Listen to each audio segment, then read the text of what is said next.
क्या देख तेरी औकात मैं दिखाता हूँ तुझे देख বাংলাদেশকে চুদি, তোদের বাংলাদেশের মাকে চুদি, তোদের বিসিবি কে চুদি, তোদের বাংলাদেশ ক্রিকেট বোর্ডকে চুদি, তোদের 14 গোষ্ঠীকে চুদি। আরো জোরে কাঁদ মার, আরো জোরে কাঁদ মার। বাল ছেড়ে গেল এতে আমাদের। ছিড়তে পারে না নুনুকেশ, নাম দিয়েছে বাংলাদেশ। সারারা এখনো পর্যন্ত নিজেরা সাধারণ পেঁয়াজের উপর নির্ভরশীলতা আনতে পারলো না, এরা আবার বলে কিনা ভারতীয় পণ্য বয়কট করবে, আইপিএল বয়কট করবে। আগে নিজেদের দেশে পেঁয়াজের নির্ভরতা আন, তারপরে তোরা আইপিএল বয়কট করিস। চল ভোসরিকে। ইনসাফের প্রশ্ন, যদি ভারতের এই দেশে যদি একটা চ্যানেল চলে, বাংলাদেশের ওই দেশে একটা চ্যানেল চলতে হবে। ভারতের যদি 5টা চ্যানেল চলে বাংলাদেশের 5টা চ্যানেল ভারতে চলতে হবে। দাঁতলোর ন্যায্য দাবি কি? বাংলাদেশ যদি ভারত থেকে 200 টন পেঁয়াজ আমদানি করে, তাহলে ভারতকে বাংলাদেশ থেকে 200 টন পেঁয়াজ আমদানি করতে হবে। কি ঠিক আছে তো? যদি এই ন্যায্যতা না থাকে, সমতা না থাকে, তাহলে বাংলাদেশে কেন ভারত টেলিভিশন চালাবে, ভারতের সম্প্রচার কেন হবে? শালা কাংলু কয় কি? নিজেদের দেশের একটা টেলিভিশন দেখার মতন আছে? আমার তো মনে হয় একটাও নেই। কথাটা ঠিকই বলেছেন। যে দেশের মানুষ ভারতীয় গান ছাড়া চলতে পারে না, যে দেশের মানুষ ভারতীয় পণ্য ছাড়া একটা দিন কাটাতে পারে না, যে দেশের মানুষ ভারতের খাবার ছাড়া একবেলা খাবার জোটে না, তারা এবার বলে কিনা ন্যায্যতা। ভাই ন্যায্যতা কিসের ভিত্তিতে? আপনার বুদ্ধি ভালো। এখনো পর্যন্ত একটা নিজেরা কোয়ালিটিফুল জিনিস তৈরি করতে পারে না। সামান্য পেঁয়াজটাও যারা ভারত না দিলে তাদের কাছে হাত পাতে, এমনকি তাদের দেশে দুর্ভিক্ষ দেখা দেয়, তারা এবার বলে কিনা ন্যায্যতা। ন্যায্যতা পাবার আগে কোয়ালিটিফুল তৈরি করে দেখা, তারপরে হ্যাঁ ন্যায্যতা দাবি করিস। চল গাংলু।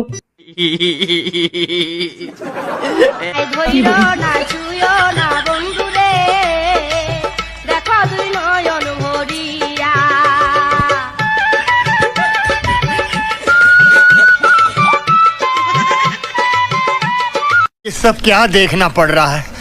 अच्छा है मैं अंधा हूँ। ভারতীয় সমস্ত আইপিএল এর সম্প্রচার বাংলাদেশে বন্ধ করার জন্য দাবি জানাচ্ছে। এতে ভারতের বালটাও ফারাক পড়ে না। ये बड़ी अच्छी बात कही आप।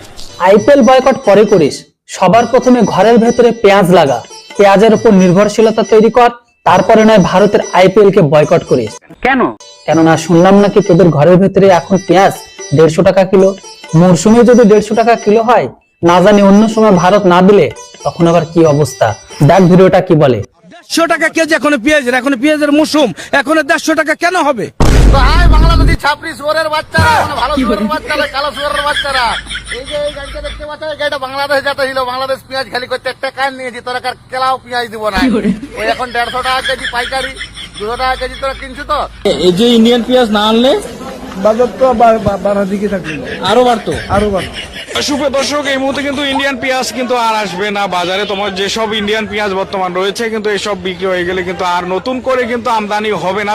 7 দিনের মধ্যে বন্ধ হতে যাচ্ছে ইন্ডিয়ান পেঁয়াজ। 600 টাকা কেজিও পেঁয়াজ পাবি না, গাড়ির প্যাকার নিয়েছে এইখানে।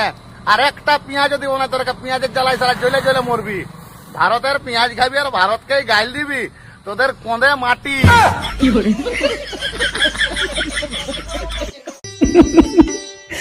কামলু, এই তো হচ্ছে তোদের অবস্থা।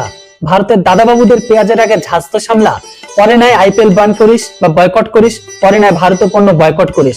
আগে পেঁয়াজের উপর নির্ভরশীলতা তৈরি কর, পরে নয় অন্য কিছুর উপর কথা বলিস।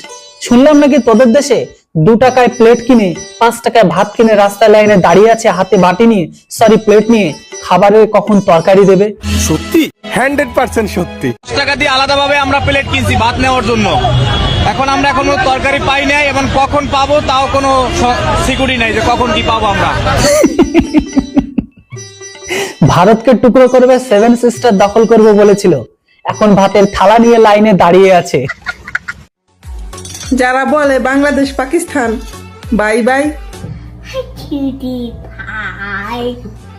আমি জোর গলায় বলতে পারি এরা বিজন্মা, এদের জন্মের ঠিক নাই।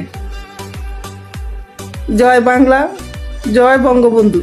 জয় বাংলা, জয় বঙ্গবন্ধু। এটা শুনে যে সমস্ত পাখিবীজের জ্বলবে তারা জানবেন যে এরা 1971 সালে জন্ম নেওয়া পাখিবীজের জারজ সন্তান। আল্লাহ নিচে চলুন, কথা সত্য। কামলুদের স্বপ্ন দেখলে স্বপ্ন ভয় করে। হ্যাঁ, কেন? যারা এখনো পর্যন্ত সুপার 4-এ ওঠার ক্ষমতা রাখে না, এরা আবার স্বপ্ন দেখে ওয়ার্ল্ড কাপ নেবে, মানে ওয়ার্ল্ড কাপের কাপকে নেবে। তা আবার কাকে হারিয়ে? ভারতকে। মানে এটা ঘুমিয়ে স্বপ্ন দেখে না দিবা স্বপ্ন দেখে, সেটাও বোঝা বড় দায়। দেখুন কামলু কি বলে। বাংলাদেশ ওয়ার্ল্ড কাপ আনবে এবং সেটা যদি হয় ইন্ডিয়াকে হারিয়ে, তাহলে তার কোনো কথাই নাই। যদি হয় ইন্ডিয়াকে হারিয়ে, তাহলে তার কোনো কথাই নাই। रोज आते हैं इस उम्मीद पे आज जीतेंगे कल जीतेंगे परसों जीतेंगे रोज हारते हैं। ভাই তোরা ওয়ার্ল্ড কাপের স্বপ্ন ঘুমিয়ে দেখিস, দিনের বেলায় নয়। কেন? আগে পেঁয়াজের উপর স্বাবলম্বী হো, তারপরে নয় ওয়ার্ল্ড কাপ নেওয়ার স্বপ্ন দেখিস। ঠিক বলেছিস। আফা, ও আফা, থাইমা যান। চিল্লাইতে চিল্লাইতে তো শাওয়া মা সব ছিঁড়ে গেছে। মানে শাওয়া সেরা হাদির, শাওয়া সের লোকারা, উকিল সাহেব মামলা করবে, আয়না খুঁজে ধারা। পরের শাওয়া সেরছো কত, নিজের শাওয়া সেরবে তত। এখন কোজো তোমার শাওয়া ছিঁড়ে গেল কারা। শাওয়া ছেড়ে গেলে আর তখন বলার মতন সিচুয়েশনে থাকবে না। আফা থাইমা যান। রুকে দাও, রুকে দাও, ইনকিলাব, ইনকিলাব, জিন্দাবাদ, জিন্দাবাদ, গোলামি না আজাদি, আজাদি, আজাদি। আফা, ও আফা, আবারও কইছি তুমি রুইকা যাও। ভারতীয় আগ্রাসনের আগে তুমি রুইকা যাও। একটু খুলে বলুন। কেননা তোমরা মাঠে নয় খাটে ভালো খেলো। ওই খাটে ভালো খেলার অভিজ্ঞতা আপনার আছে। আপনি চাইলে আমাদের খাটে খেলানোর জন্য আপনার নাম্বার দিয়ে দিতে পারেন। খাটে খেলানোর জন্য প্রচুর প্লেয়ার পাবেন। আপনার রেটটাও জানিয়ে দেবেন। 150 রুপিয়া দেগা যদি লাগে তো কোয়েন, কারণ আপনার মাঠের জন্য নয় খাটের জন্য ঠিক আছে। মুস্তাফিজুর রহমানটা আইপিএল থেকে বাদ দেওয়ার প্রতিবাদে ভারত থেকে 1,80,000 টন ডিজেল কিনলেন সরকার। এখন কি কইবেন? এখন আপনারা কি কইবেন? কি নিয়ে প্রতিবাদ করবেন এখন? আবার আপনারা বলতেছেন ইন্ডিয়ার যত চ্যানেল আছে বাংলাদেশে সবকিছু অফ করে দিবেন। এইগুলা কোনো কিছু হবে না। এইগুলা আপনাদেরকে একটু মানসিক সান্ত্বনা দিতেছে। সাধারণ একটা ছোট্ট ব্যাপার যেটা বাংলাদেশের রিকশাওয়ালা চাচা বুঝে যায়, সেই ছোট্ট ব্যাপারটা বোঝে না পাকিস্তানের জারজ সন্তানগুলো, যাদের 1971 সালে জন্ম দিয়েছিল। এই মালগুলো তাদের কারণে বাংলাদেশের বাংলা প্রেমী মানুষগুলোর তো গাড় মারছেই, এর সাথে সাথে সাধারণ নিম্নবিত্ত মানুষগুলোরও গাড় মেরে দিচ্ছে। ভারত দখল করবা, অথচ চাচা ঠিকই বুঝে গেছে যে বানর ছেলে বাংলাদেশ থেকে পুরো বাংলাদেশ বা লন্ডভন্ড করে দেবে। দেখুন চাচার কথাগুলো। ভারতের বানর গুলা যদি ছেড়ে দেয় আমরা শেষ। তা আমরা বাপের আগে বাল ফালাই দেয়, ভারতের বকার দরকার আছে? তোর কি দরকার?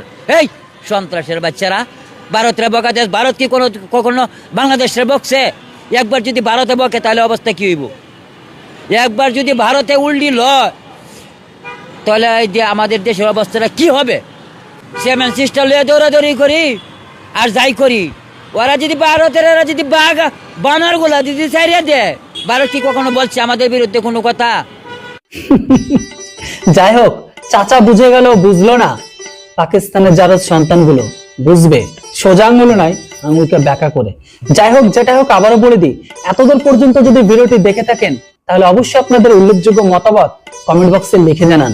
হ্যাঁ, ভিডিও দেখে যদি রেগে যাবেন তো হেরে যাবেন, আর যদি হাসেন অবশ্যই আপনার মন মস্তিষ্ক সবকিছু ভালো থাকবে। আবারও দেখা হচ্ছে, কথা হচ্ছে খুব তাড়াতাড়ি বাংলাদেশের একটি নতুন রোস্ট ভিডিওতে। ততক্ষণ আপনারা সবাই ভালো থাকুন, সুস্থ থাকুন। Thanks for watching. জয় হিন্দ, বন্দে মাতরম।